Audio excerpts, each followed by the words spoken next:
Of error की बात करते हैं। सो राउंड ऑफ एरर को समझने से पहले आप लोगों को कॉन्सेप्ट होना चाहिए फ्लोटिंग पॉइंट नंबर का, ठीक है, कि फ्लोटिंग पॉइंट नंबर क्या होता है।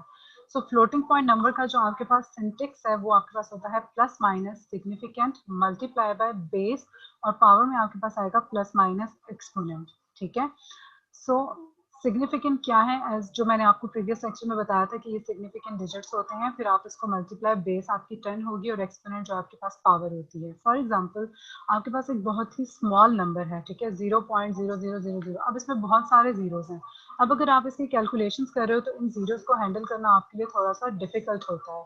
तो उस केस में हम लोग फ्लोटिंग पॉइंट नंबर को प्रेफर करते हैं। रीजन ये होती है कि हमारे पास एक तो वो नंबर सिंप्लीफाई हो जाता है और उसको डील करना आसान होता है, ठीक है। अब यहाँ पर अगर आप काउंट करो तो आपके पास पॉइंट के बाद कितने जीरोस हैं, 1 2 3 4 5 6 7 8 9 10, ठीक है। सो वो हमने सब्ट्रैक्ट किया क्योंकि हमने पॉइंट को फ्लोट किया है राइट साइड पे। सो राइट साइड पे फ्लोट करने से आपके पास यहाँ पर पावर में चला गया -10। इसी तरह से अगर आपके पास बिग नंबर होता है तो उसमें भी आपके पास इसको काउंट करना पड़ता है, 1 2 3 4, इस तरह से आप एक एक करके काउंट करते हो। सो ये आपके पास 10 जीरोस हैं, तो हमने 5 × 10 रेज़ टू पावर 10 कर दिया, ठीक है।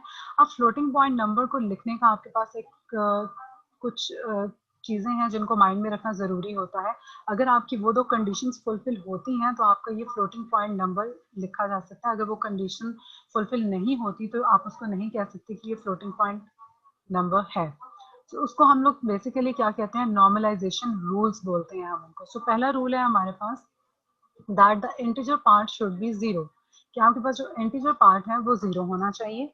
दूसरी बात क्या है कि आपके पास 0.d1 d2 d3 up to so on to dn into 10 power base then d1 is greater than 0, यानी पॉइंट के बाद जो आपके पास d1 है ये ग्रेटर होना चाहिए 0 से, ठीक है।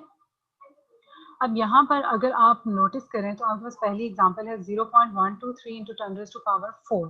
अब यहाँ पर पहली रूल है हमारे पास that integral part should be 0, तो ये आपके पास इंटेग्रल पार्ट है जो कि 0 है, सेटिस्फाई हो रही है कंडीशन। दूसरा कंडीशन क्या है हमारे पास, पॉइंट के बाद जो d1 है d1 ग्रेटर होना चाहिए 0 से, ठीक है।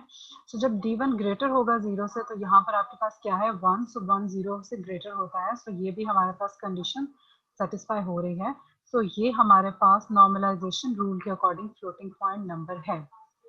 अगर हम इस एग्जाम्पल की बात करें तो इसमें आपके पास क्या है 0.0123। अब पहली कंडीशन इसमें फुलफिल हो रही है that integer part should be 0, तो आपके पास इंटीजर पार्ट 0 है। अगर आप पॉइंट की बात करें तो d1 जो फर्स्ट डिजिट है आपके पास वो 0 नहीं होना चाहिए, 0 से ग्रेटर होना चाहिए। सो ये आपके पास 0 है, सो ये कंडीशन हमारे पास फुलफिल नहीं करा, सो ये आपके पास फ्लोटिंग पॉइंट नंबर नहीं है, ठीक है। इसी तरह से हम लोग बात करते हैं नेक्स्ट एग्जाम्पल की। नेक्स्ट एग्जाम्पल हमारे पास क्या है 1.23 इंटू 10 पावर 3। सो इसमें जो आपके पास फर्स्ट कंडीशन है that integer part should be 0, सो वही फुलफिल नहीं हो रही, आपके पास 1 आ रहा है, ठीक है।